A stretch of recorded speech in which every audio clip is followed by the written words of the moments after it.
guess you could answer the question, where were you all prior to this facility? Before moving here in January of 2013, we were at West Campus, TJC. We were there for several years in a small office there. Okay.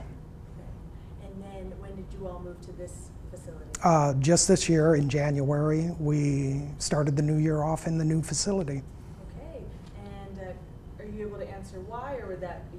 No, that's fine. I can answer that. Okay, sure, yeah. Why did y'all decide to move? We saw growth in the need for the Deaf Center to the point that financially we could start expanding and meeting the needs of the deaf community in East Texas.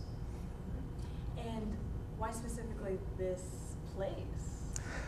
We were looking at several different locations, and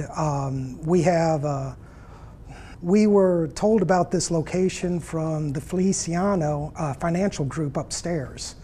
What's interesting is their parents actually are deaf also, so that's how we have the relationship with them. So they were just as excited for us in expansion that they suggested this location for us. That's awesome. And so how has it been so far since January? Yeah. It's been really good. It's at times we don't call it growth, it's more of an explosion, trying to keep up with everything. The deaf community is very supportive and excited about the services that we currently provide, but also the ones that we're moving towards also in having a one-stop shop, if you will. So if the deaf are looking for specialty services such as like technology, we will be providing that for them. But we currently have the deaf advocate for this region that is in our office space also. So it's been a really neat experience in just seeing the reception of the deaf community, but also the potential for the opportunities of growth, and especially with our new community room.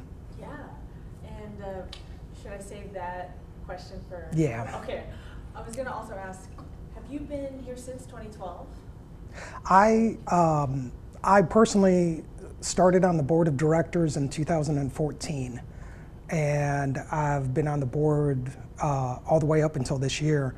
I served as vice president, president, and now I fulfill the operations director.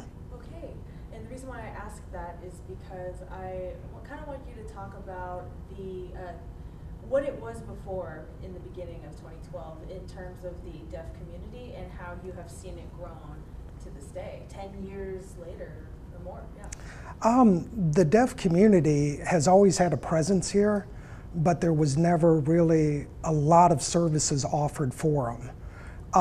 So with us focusing a lot on services outside of just providing interpreters for doctor's appointments or school counselors or those capacities, we set up and advertised like deaf chats, where the deaf come together on a monthly basis just to hang out. We have a deaf game night that happens at Times Square.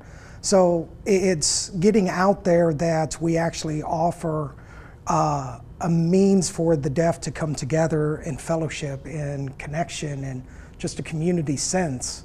So that part of it has been new in the past 10 years. And with the growth, they're seeing more. We set up workshops all the way from financial workshops for the deaf and hard of hearing. We do self-defense classes. We're setting up like for the senior citizens, we have programs for them also, but we're setting up like what are the benefits for Medicare, Medicaid?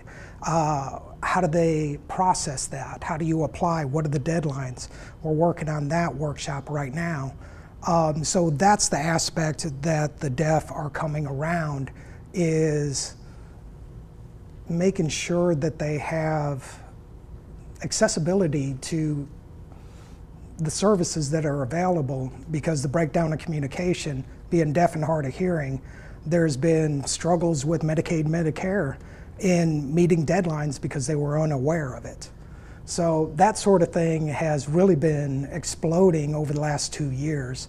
As we grow, the deaf are coming around us even more for the opportunities of making that connection. Nice, wow. new facility, what are the future goals as the operations director and one of the board members? You said you're still a board member? No, I had to. Oh. I had to resign for this Okay. position. Got it. But yeah, future goals for this new space. So we are looking at a 5-year, 10-year, and a 15-year goal for the Deaf Center now. We are looking within the next 5 years to expand where we bring in other services within our office space. So like technology specialists, partnering with the state in providing that, having someone just here for that. Our senior citizen program, there's a lot more senior citizens that are deaf and hard of hearing in the community that are shut-ins. So they don't have means to be transported to doctors, grocery stores, that sort of thing. So we're going to be partnering with the federal grants in finding ways to provide transportation. So we're looking at expanding that. We have gone and looked at other office spaces to accommodate these specialty services. We want to get involved in family services. And so we're already looking at how many offices we have to add to our current. So we're looking at expansion, another large expansion within 5 years in order to house the services that we want to provide.